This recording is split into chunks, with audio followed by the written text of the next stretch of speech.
Dear students of English grammar and the aspirants of competitive exams of English, we welcome you in our lecture 5 in which we have a topic narration. Narration means direct and indirect speech. आज के इस bilingual lecture में हमारा topic है imperative sentences जो कि direct speech में दिए गए हों को इनडायरेक्ट स्पीच में बदलना। प्रीवियस लेक्चर्स में आपने देखा कि कैसे असर्टिव सेंटेंसेस और इंटरोगेटिव सेंटेंसेस को हमने डायरेक्ट से इनडायरेक्ट स्पीच में बदला था। और इसके अतिरिक्त आपने वो भी लेक्चर्स अवश्य देखे होंगे जिसमें हमने टेंसेस को बदलना, एडवर्ब्स को बदलना और दूसरे कंसर्न रूल्स पर प्रकाश डाला था। आइए शुरू करते हैं lecture 5। This is M. Rahman and you are attending oracy classes of English language.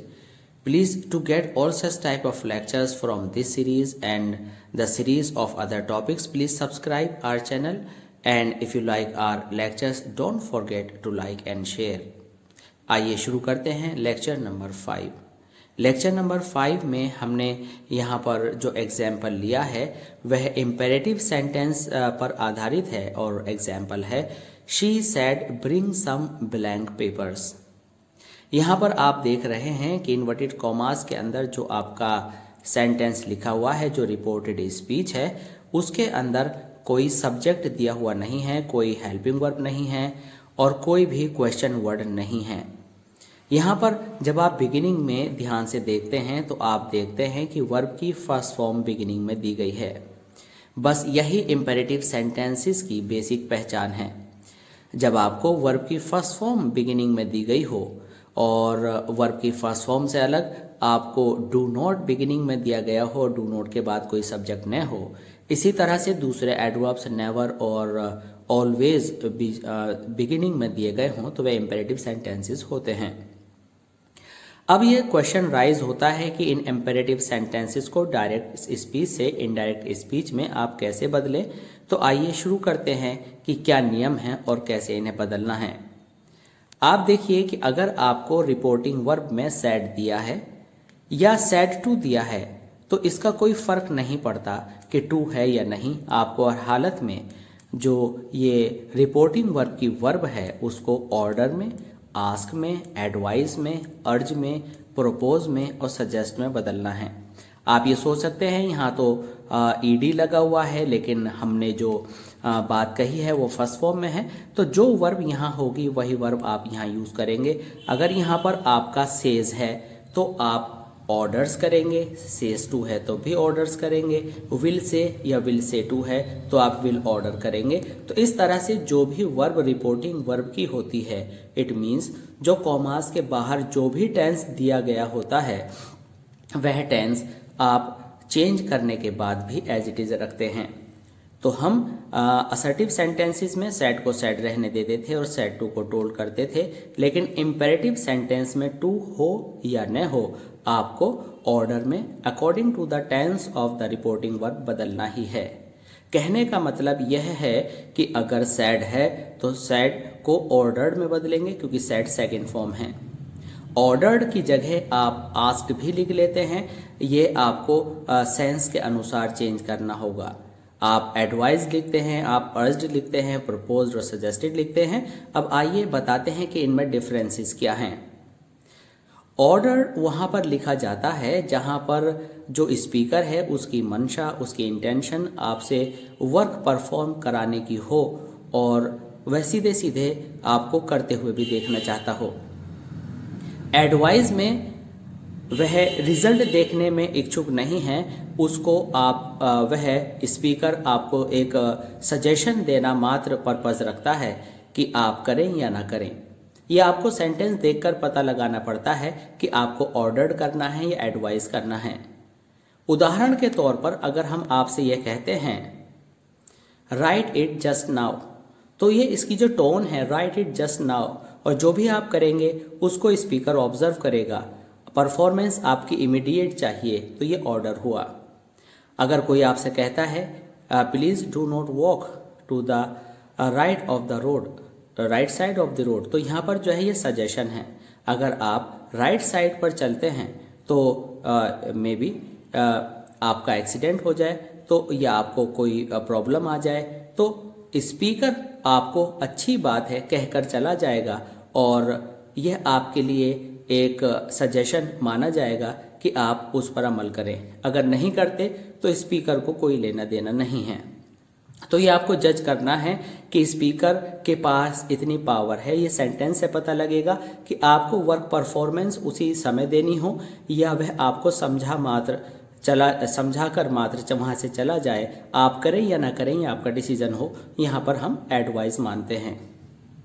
लेकिन जहाँ पर हमें ये पता ना चले कि ऑर्डर है या एडवाइस है, वहाँ पर हम आस्क का यूज़ करते हैं according to the tense given in reporting verb. तो यहाँ पर सैड होगा तो आस्क कर देंगे। आस्क का मतलब होता है कहना मात्र, जिसके अंदर न तो विशेष तौर से कोई ऑर्डर ही झलकता है और न ही कोई सजेशन ही झलकता है और न ही कोई सुझाव झलकता है, जिसे हम एडवाइस कहते हैं। अब यहाँ पर एडवाइस और सजेशन में भी अंतर है, यह भी हम आगे समझने वाले हैं। अब इसके साथ आपने देखा कि अर्ज्ड क्या है।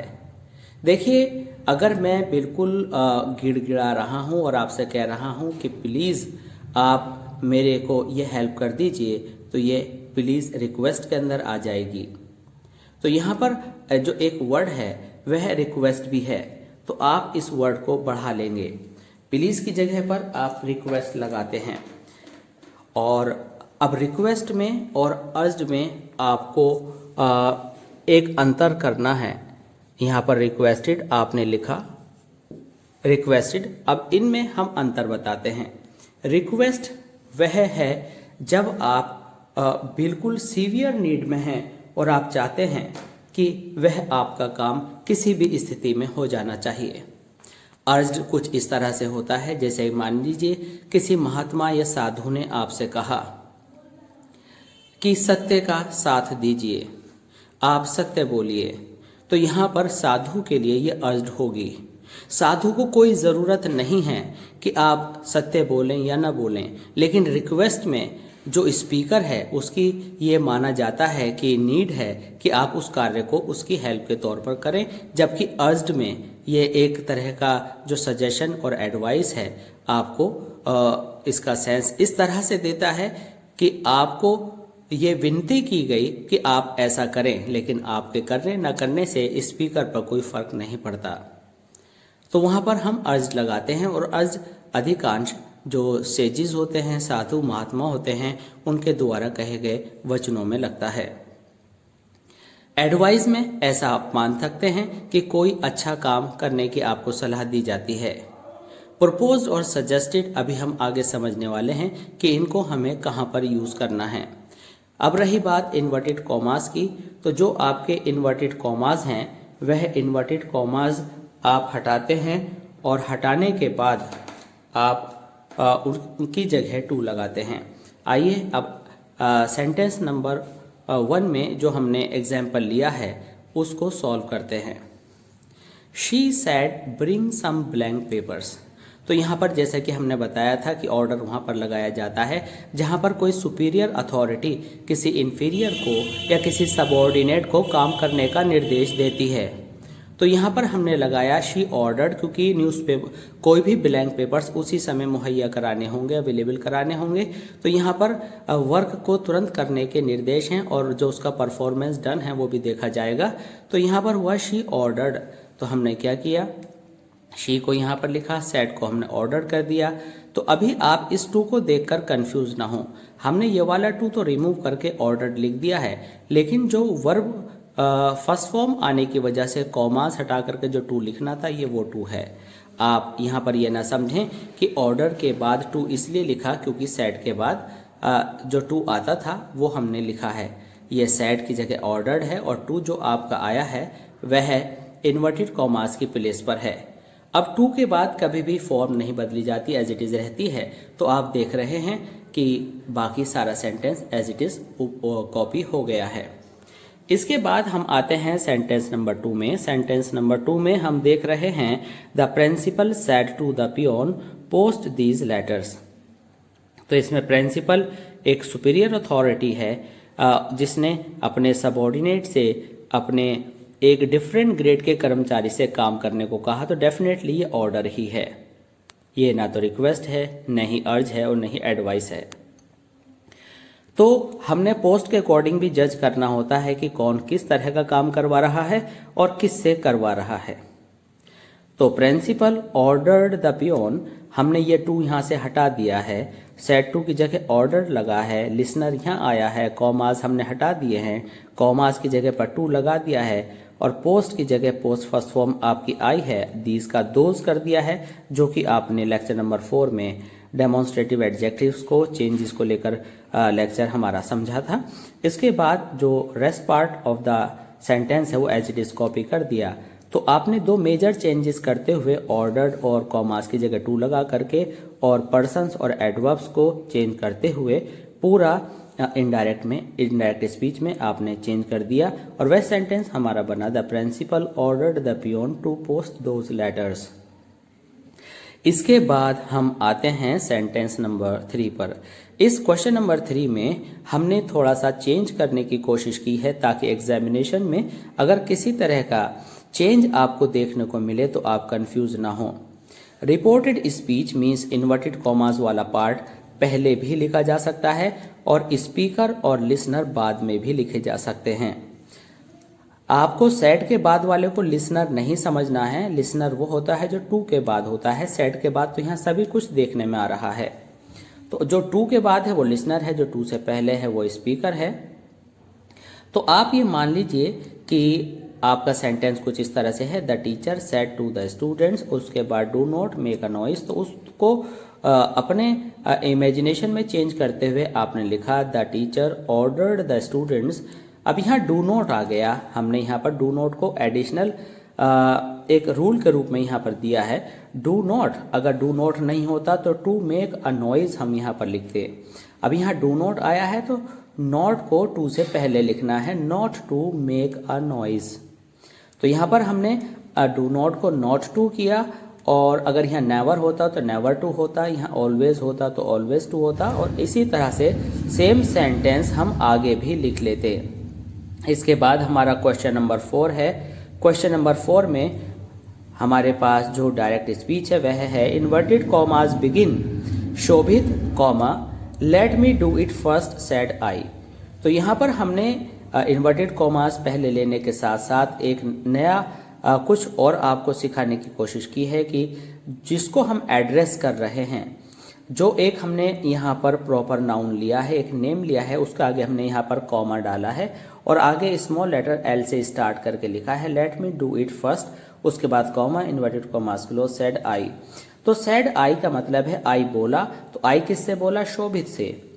जब हम लिसनर को कॉमास के बाहर टू के आगे नहीं लिखते हैं तो हम उस लिसनर को इन्वर्टेड कॉमास के अंदर सेंटेंस के बिगिनिंग में या एंडिंग में डाल देते हैं कॉमा लगाकर। तो इसका मतलब होता है कि इस व्यक्ति ने सुनना है, यह व्यक्ति सुन रहा है।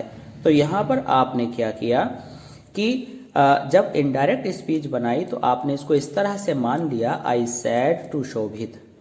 तो अब यहाँ पे है let me do it first, तो let me do it first में ऑर्डर नहीं झलक रहा है और यहाँ पर हमने आस्क्ड यूज किया। अगर आप यहाँ ऑर्डर भी यूज करें तो कोई प्रॉब्लम नहीं है, क्योंकि सीधे सीधे ये ऑर्डर नहीं है। अगर किसी में इतना बल होता तो शोभित ऐसे काम क्यों करता, लेकिन ऐसा किया। तो आप कह रहे हैं आई आस्क्ड शोभित। तो यहाँ पर क्योंकि ऑर्डर बहुत क्लियर नहीं है, लेकिन आप ध्यान दीजिए अगर लगा दें तो भी कोई बहुत बड़ा अंतर नहीं पड़ेगा। बट हमने फाइनली यहाँ पर किया आई आस्क्ड शोभित और फिर हमने कॉमास की जगह पर टू लगाया।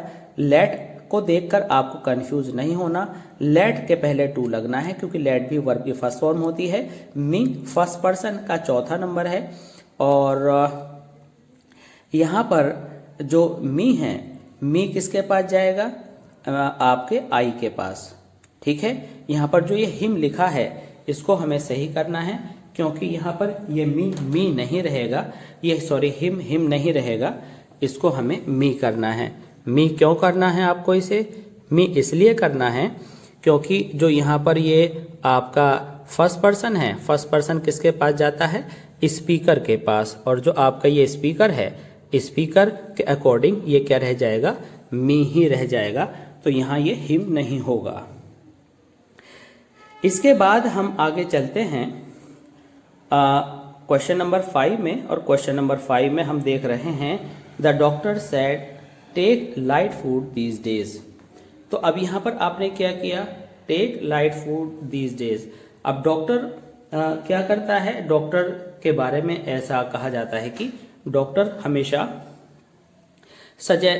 आपको एडवाइस देते हैं, यानी डॉक्टर को जो हम फीस देते हैं वो परामर्श की देते हैं, और परामर्श का मतलब होता है एडवाइस देना। तो यहां पर क्या कहा, the doctor said take light food these days.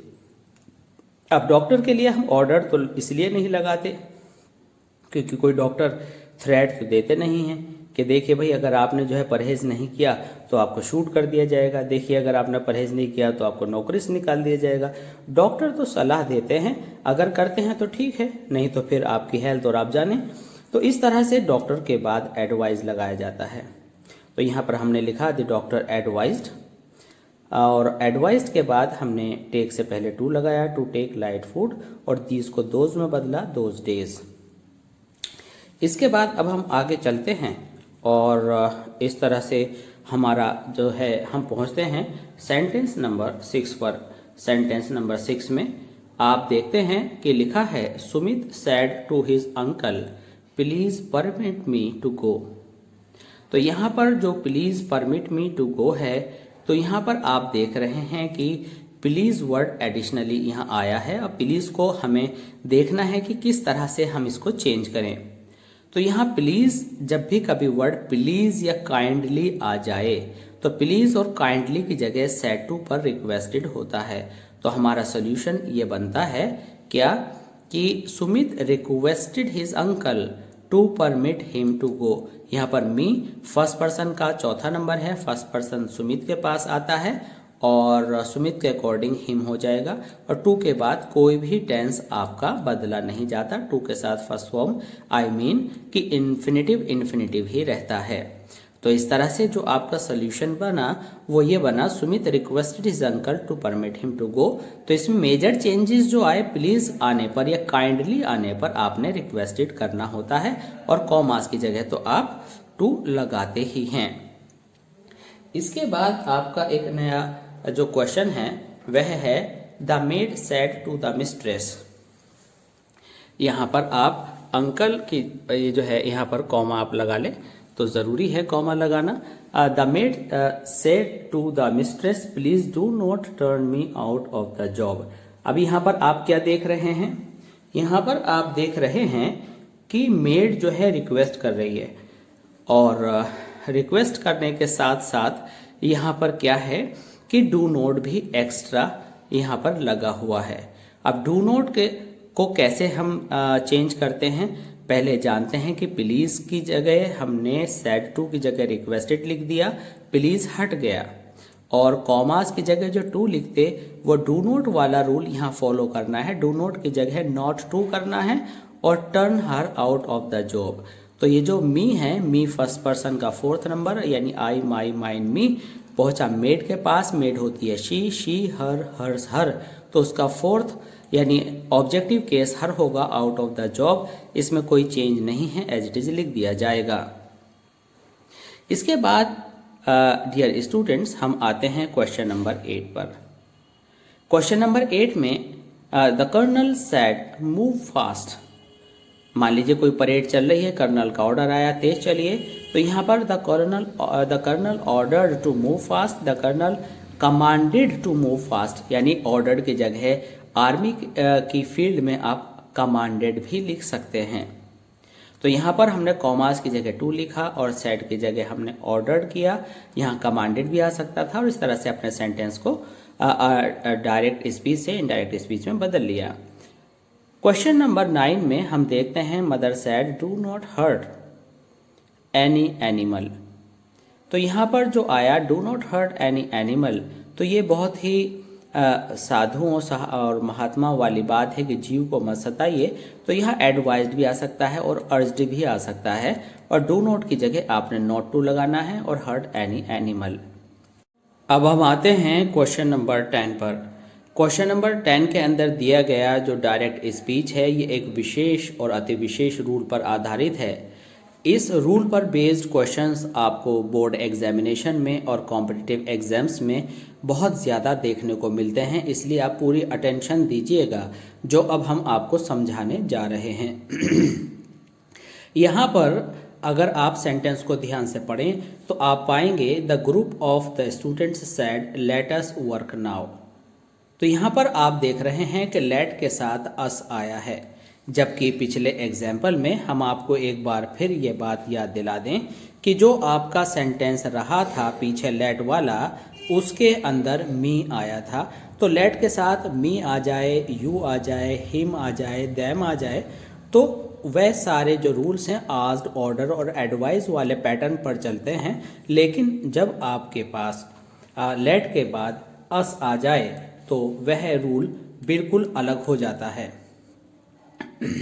तो यहाँ पर लेट अस आने की वजह से हमें कुछ सर्टेन चेंजेस करने पड़ेंगे। वह चेंजेस क्या हैं, आइए समझते हैं। जब इन्वर्टेड कॉमास के अंदर लेट अस आ जाए तो आप क्या करते हैं कि सैड और सैड टू को सजेस्टेड प्रपोज्ड या सजेस्टेड टू या प्रपोज टू में बदलते हैं। अब ये सजेस्टेड और प्रपोज्ड और दूसरे पार्ट में सजेस्टेड टू और प्रपोज टू क्या है। अगर सैड के बाद टू लगा है तो इस लेटस वाले रिपोर्टेड स्पीच में जब आप इसको इनडायरेक्ट में बदलते हैं तो आपको भी टू लगाना पड़ता है। अगर सेड के बाद टू नहीं लगा तो आप सजेस्टेड या प्रपोज्ड में से कोई सा एक वर्ब चुन लेते हैं। लेकिन अगर सेड के बाद टू लगा है तो लेटस वाले इस डायरेक्ट स्पीच से इनडायरेक्ट स्पीच में बदलने में आपको भी टू लगाना पड़ता है। और लेटस जो दो वर्ड्स हैं, इन दो वर्ड्स को हटाने के बाद आपको ये डिफरेंट 3 वर्ड्स लगाने होते हैं, दैट, दे, शुड। अब आप कहेंगे यहाँ तो वी भी लिखा है, बिल्कुल सही बात है, तो दे या वी में से कोई एक चुनना होता है, लेकिन ये आपकी मर्जी पर निर्भर नहीं है। यह अपने रूल्स के अनुसार फिक्स्ड रूप में आएगा, यह निर्धारित रूप में आएगा। इसको हमें समझना है कब। अभी आप इतना समझ लीजिए कि लेटस आने पर आपको दैट, दे, शुड करना है और सैड की जगह पर आपको सजेस्टेड या प्रपोज्ड करना है। तो आइए पहले इसका सॉल्यूशन देखते हैं। The group of the students suggested that they should work then. तो यहाँ पर वर्क की जगह वर्क रह गया, नाउ की जगह आपने देन कर दिया, एडवर्ब आपने यहाँ बदल दिया। अब एक एग्जाम्पल नंबर जो 11 हमने यहाँ पर लिखा है, इससे आप अच्छे से समझ जाएंगे कि ये वी शुड क्या था। अब इस एग्जाम्पल में आप देखेंगे क्या देखेंगे आप कि I said to the students let us join the class. तो यहाँ भी लेट अस आया है, यहाँ भी लेट अस आया था। तो यहाँ पर सेड था तो आपने सजेस्टेड कर दिया था। अब यहाँ पर क्या है कि सेड के बाद टू आया है तो आपने सजेस्टेड के बाद टू करना ही करना पड़ेगा। दूसरी एक विशेष बात यहाँ पर यह थी कि आपको फर्स्ट पर्सन दे रखा है स्पीकर के रूप में, जबकि यहाँ पर कोई फर्स्ट पर्सन नहीं था, थर्ड पर्सन दिया गया था। तो जब भी आपके स्पीकर की जगह आई या वी और लिसनर की जगह मी या अस, अगर हम सीधे सीधे कहें तो फर्स्ट पर्सन के सब्जेक्ट और ऑब्जेक्ट आते हैं तो आपको वी शुड करना पड़ता है। दोबारा से सुन लीजिए, अगर आपके रिपोर्टिंग वर्ब वाले पार्ट में स्पीकर और लिसनर की जगह फर्स्ट पर्सन आते हैं और फर्स्ट पर्सन अगर आपको कन्फ्यूजन पैदा करते हैं तो ये 4 वर्ड्स याद कर लीजिए, वी और आई, मी और अस में से अगर एक भी आ जाए तो आपको दैट, दे, शुड की जगह दैट, वी शुड करना पड़ता है। तो इस तरह से आपने क्या सीखा? आपने सीखा कि I suggested to the students that we should join the class. तो ये आपका सॉल्यूशन हुआ। एक बार फिर हल्का सा रिवीजन कर लेते हैं। लेटस आने पर दैट, दे शुड या वी शुड होता है, सेड की जगह पर सजेस्टेड, प्रपोज, सजेस्टेड टू या प्रपोज टू होता है। टू को देखने के बाद हमें डिसाइड करते हैं, अगर टू दिया है तो आपको भी टू लिखना है। अगर आपके जो आपके इन्वर्टेड कॉमा से बाहर का हिस्सा है, अगर उसमें आई, वी, मी और अस में से एक भी वर्ड आ जाए तो आपको कॉमास हटाकर वी शुड करना है और नहीं आए तो आपको दैट, दे शुड करना होता है। तो उम्मीद करता हूँ कि ये लेक्चर आपको पूरी तरह से अच्छी तरह से समझ में आ गया होगा।